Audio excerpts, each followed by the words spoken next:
সুনীল মুচকি হেসে বলল, তোমার মতো একটা বোন পেলে যে কেউ খুশি হবে। আমি বসে পড়লাম, আর সুনীল এসে বলল, প্রিয়া দিদি, তোমার মাথায় একটু তেল মালিশ করে দেব। আমি বললাম, না, আমার তেল মালিশের দরকার নেই। কিন্তু সে শোনেনি, নিজেই আমার চুলের ক্যাচার খুলে বলল, রাগ করো না, তোমার এই সুন্দর রেশমি চুলে তেল মালিশ করতে ইচ্ছা করছে। তখন বাবা মা কাজে চলে গিয়েছিল। এভাবেই সে আমার পাশে বসে মাথায় আলতো করে তেল দিয়ে মালিশ করতে লাগল। তারপর এই সুযোগে সে আমার সাথে, আমি প্রিয়া, আমার বয়স তখন 2 বছর। আমি দেখতে অনেক সুন্দর, গায়ের রং ফর্সা, একটু স্বাস্থ্যবান, তাই আমাকে আরও বেশি আকর্ষণীয় লাগে। আমি কলেজে গেলে সবাই আমার দিকে চেয়ে থাকে। আমার একটি মাত্র অনেক আদরের ছোট ভাই আছে। আমি 2য় বর্ষের ছাত্রী, এবং তখন গ্রীষ্মের ছুটি শুরু হয়েছে। প্রতিবারের মতো এবারও কলেজ থেকে ছুটি পেয়েছিলাম।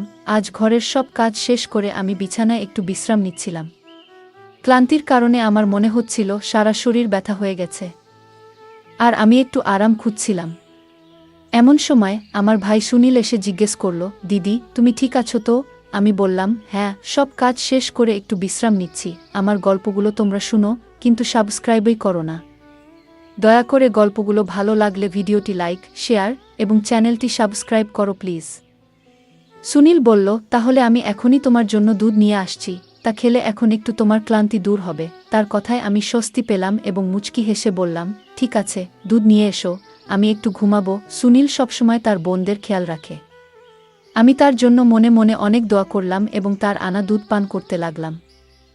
দুধের গ্লাসটি পাশে রেখে আমি বিছানায় শুয়ে পড়লাম। সুনীল বলল, চলো, আমি তোমার মাথা ম্যাসাজ করি, তুমি একটু ঘুমাও। সে বিছানায় বসে আলতো করে আমার মাথা টিপতে শুরু করল, আর আমি ধীরে ধীরে স্বস্তি অনুভব করলাম। চোখ বন্ধ করে গভীর ঘুমে তলিয়ে গেলাম, আর ঠিক তখনই আম্মুর ডাকে আমার ঘুম ভেঙে গেল। ঘড়ির দিকে তাকিয়ে দেখি রাত 10টা বাজে। একটু ধাক্কা খেলাম। বুঝলাম বাবাও অফিস থেকে ফিরে এসেছেন। আমি মনে মনে ভাবতে থাকলাম, এতক্ষণ আমি কিভাবে ঘুমালাম। আমি উঠে দাঁড়াতে চেষ্টা করলাম, কিন্তু মাথা ঘুরে গেল, কিছুই দেখতে পাচ্ছিলাম না। ফ্রেশ হয়ে বেরিয়ে এলাম, দেখি সবাই আমার জন্য অপেক্ষা করছে। আমাকে দেখে সুনীল মাকে বলল, দেখো মা, এত কাজের চাপ যে সারাদিন কাজ করতে করতে বেচারা একেবারে ক্লান্ত হয়ে পড়েছে। আমার মা ও বাবা দুজনেই বাইরে কাজ করতেন, কারণ শুধুমাত্র বাবার আয়ে আমাদের পড়ালেখার খরচ চালানো কঠিন ছিল। আমি আর সুনীল কলেজে যেতাম, কিন্তু গরমের কারণে আমাদের অনেক সময় বাসায় থাকতে হতো। গত কয়েকদিন ধরে সুনীল আমার প্রতি বেশ যত্নশীল হয়ে উঠেছিল। গৃহস্থালির কাজ করলে সে সবসময় আমাকে সাহায্য করতে চাইত। যখনই আমি ক্লান্ত হয়ে পড়তাম, সে পাশে দাঁড়াতো এবং বলতো, তুমি অনেক পরিশ্রম করছো, এটা আমার কর্তব্য তোমাকে সাহায্য করা। আমি চুপচাপ শুয়ে থাকতাম। একদিন রাতে আমার ভাই চুপি সারে আমার রুমে ঢুকল। আমি তখন ঘুমাচ্ছিলাম, কিন্তু মনের ভেতর জেগেছিলাম। রুমটা অন্ধকারে নিমজ্জিত ছিল, আর আমি আতঙ্কে চোখ খুলে তাকালাম। ঘুমানোর আগে দরজাটা সামান্য খোলা রেখেছিলাম, কিন্তু যখন ঘুম ভাঙল তখন কেউ সেখানে ছিল না। নিজেই উঠে দরজা বন্ধ করে আবার শুয়ে পড়লাম, কিন্তু হঠাৎ করেই অনুভব করলাম যে কেউ আমার দিকে হাত বাড়ানোর চেষ্টা করছে। পিছনে ফিরে তাকালাম, কিন্তু কেউ ছিল না। একটু ভয় পেয়ে গেলাম। ঘরের আলো জ্বালিয়ে দরজা খুলে বাইরে তাকালাম, কিন্তু কাউকে দেখতে পেলাম না। আগে কখনো এমন কিছু ঘটেনি, তাই একটু অস্বস্তি লাগছিল। তৃষ্ণা পেয়ে রুম থেকে বেরিয়ে এলাম পানি খাওয়ার জন্য। তখনই সুনীলকে আমি দেখতে পাই। সুনীল আমাকে দেখে জিজ্ঞেস করল, তুমি কি এখনো জেগে আছো? কি হয়েছে? আমি বললাম, কিছু না, তৃষ্ণা পেয়েছিল তাই পানি খেতে এসেছি। সুনীল বলল, ভয় পেয়েছ নাকি? ভয় পেয়ে থাকলে বলো, আমি তোমার ঘরে ঘুমাই আজ। তুমি চাইলে আমি তোমার সাথে রুমে ঘুমাতে পারি। আমি তাকে বললাম, না, তোমার ঘুম নষ্ট করার দরকার নেই। কিন্তু সে বলল, তোমাকে একা রেখে যেতে পারবো না। অবশেষে আমি বিছানায় শুয়ে পড়লাম, আর সে আমার পাশে বসে বালিশটা ঠিক করে দিল। তারপর পাশের ছোপায় শুয়ে পড়ল। রাতে ঘুমানোর সময় মনে হচ্ছিল যেন কেউ আমার পাশে বসে আমাকে দেখছে, আমার মুখের কাছে হাত নাড়ছে, এবং এটা যেন একটা স্বপ্নের মতো। পরের দিন সকালে ঘুম থেকে উঠলাম, কিন্তু মনে হচ্ছিল কিছু অদ্ভুত। মেজাজও ঠিক ছিল না।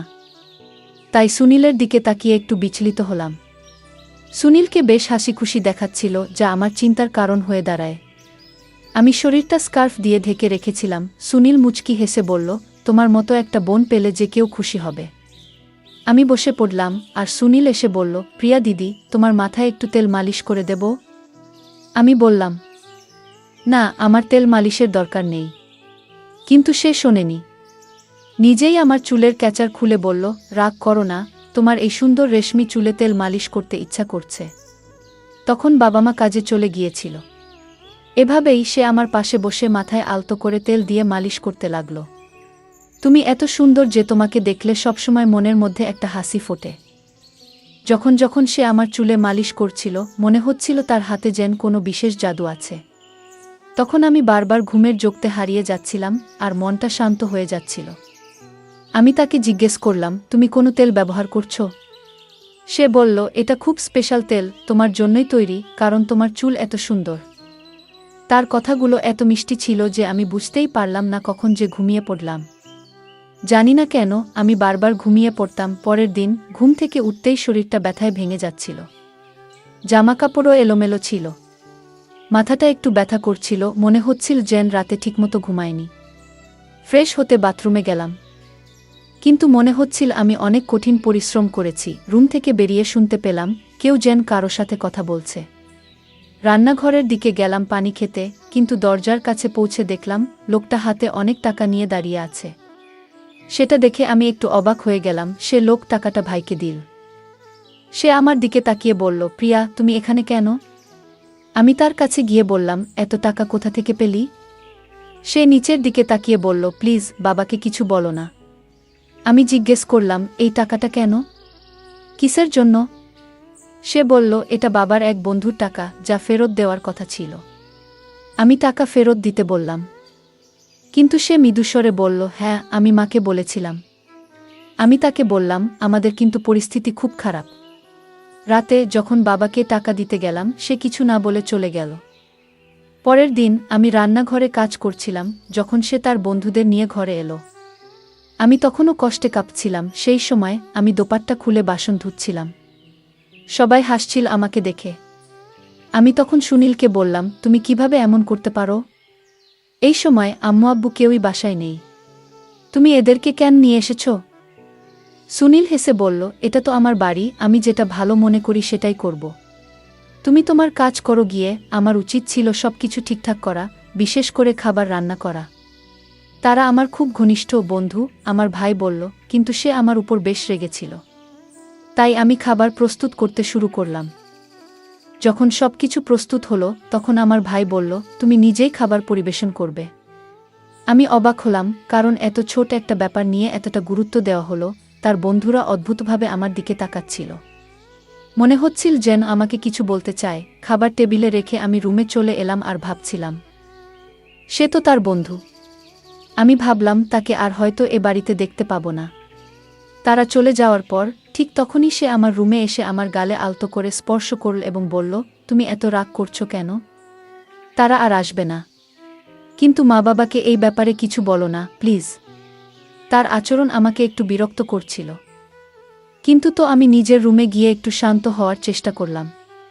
বিশ্রামের জন্য ঘুমিয়ে পড়লাম, কিন্তু হঠাৎ করে আমার পায়ে কারো স্পর্শ অনুভব করলাম। চমকে উঠে দেখি সুনীল আমার পা তার কোলে রেখেছে। সে মেসেজ করছিল। আমি তাকে থামানোর চেষ্টা করলাম, কিন্তু সে বলল, আমাকে মেসেজ করতে দাও। আমি তো তোমার যত্ন নিচ্ছি। মা বাবা তো সবসময় কাজে ব্যস্ত, তাই আমার সময় আছে তোমাকে দেখাশোনা করার। আমি ক্লান্ত ছিলাম, তাই সুনীলের হাতে মেসেজ নিতে নিতে ঘুমিয়ে পড়লাম, কারণ সারাদিন বাড়ির সব কাজ আমাকেই করতে হয়।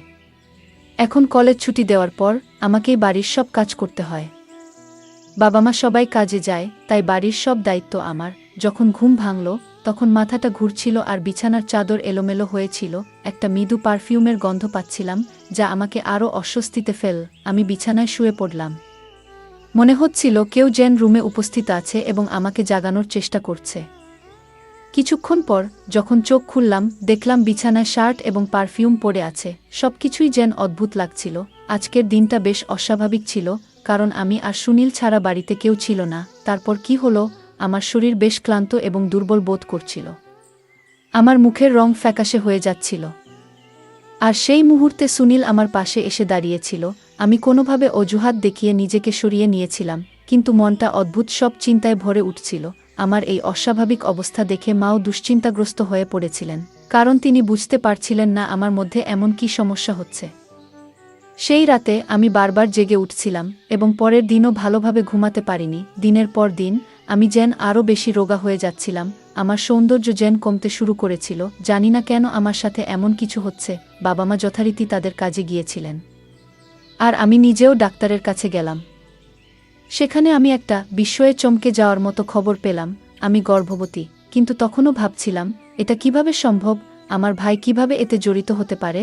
তখন মনে পড়ল, সে আসলে আমার সৎ ভাই, মায়ের প্রথম বিয়ের সন্তান। সেই বিশ্বাসটি এতদিন আমার অজানা ছিল, যা আমাকে ভাবতে বাধ্য করেছিল। আমি তাকে নিজের ভাইয়ের মতো ভালোবেসেছিলাম। আমি তখন আমার রুমে একটি মোবাইল ক্যামেরা স্থাপন করলাম, কারণ পরিস্থিতি যাচাই করা খুব দরকার ছিল। সুনীল আবারও আমার কাছে এসে মাথায় তেল মালিশ করতে শুরু করল। আমি জেগে থাকার জন্য অনেক চেষ্টা করলাম, কিন্তু তেলের গন্ধে আমি অজ্ঞান হয়ে গেলাম। কিছুক্ষণ পর মা বাবা বাড়ি ফিরলেন, আর আমি ঘুম থেকে উঠলাম। কিন্তু ক্যামেরার রেকর্ডিং দেখে মনে হলো মাটি যেন সরে গেছে পায়ের নিচ থেকে। আমি জানতে পারলাম সুনীল তার কয়েকজন বন্ধুকে আমার রুমে এনে কিছু অশোভন কাজ করেছিল, যা আমার ধারণার বাইরে ছিল। আমি তখন বাবাকে সব দেখালাম, আর তিনি খুব রেগে গেলেন। আমার ভাই টাকার জন্য এসব কাজ করেছে। বাবা সুনীলকে ধরলেন আর অনেক মারলেন, কিন্তু সে নিজেকে ছাড়িয়ে নিয়ে চলে গেল। সুনীল সেই বাড়ি ছেড়ে চিরদিনের জন্য চলে গেছে, আর কখনোই এখানে ফিরে আসেনি। বাবা তাকে চিরদিনের জন্য চলে যেতে বাধ্য করেছেন, মা তাকে গ্রহণ করতে অস্বীকৃতি জানালেন। এখন আমার পেটে শিশুটি বেড়ে উঠছে, তাই আমি এই বাচ্চাটি নষ্ট করে ফেলি, কারণ এর বাবাকে আমি জানতাম না। পৃথিবীতে এলে আমি তাকে কি পরিচয় দেব? তাই আমি এই কাজটি করতে বাধ্য হই। সে আমার জীবনে প্রবেশ করেছিল অন্যায়ভাবে, তবে সুনীল আমার জীবনে যে দুঃস্বপ্ন নিয়ে এসেছিল তা আমি কখনোই ভুলতে পারব না। সতর্কবার্তা: যখন আপনি নিজের পরিবারের সদস্যদের কাছাকাছি রাখেন, তখন তাদের নিরাপত্তা নিয়ে সর্বদা সচেতন থাকুন। কোনো যুবতী মেয়েকে কখনো এমন ব্যক্তির কাছাকাছি যেতে দেবেন না, যার মনোভাব সন্দেহজনক। সমাজে এমন কিছু মানুষ থাকে, যারা সর্বদা সুযোগের সন্ধানে থাকে, আর আপনার মেয়ের সুরক্ষার জন্য আপনাকে সতর্ক থাকতে হবে। আপনার সন্তানদের প্রতি আপনার দায়িত্ব এবং যত্নে কখনো উদাসীন হবেন না। আমার বাবা মা নিজেদের জীবনের তাগিদে এতটাই ব্যস্ত হয়ে পড়েছিলেন যে তারা আমার সৎ ভাইয়ের সাথে আমাকে একা রেখে দিয়েছিলেন, আর আমি তাকে আমার বিশ্বাসযোগ্য বন্ধু ভেবেছিলাম। কিন্তু সময়ের সাথে সাথে বুঝতে পারলাম, নিজের ও পরিবারের সুরক্ষাই সবচেয়ে গুরুত্বপূর্ণ। গল্পটা কেমন লাগলো জানাতে ভুলবে না। আরও মজার মজার রোমান্টিক গল্প শুনতে চাইলে ভিডিওটি লাইক, শেয়ার এবং চ্যানেলটি সাবস্ক্রাইব করতে ভুলবে না। বেল আইকনটি ক্লিক করো নতুন আপডেট পেতে। ধন্যবাদ।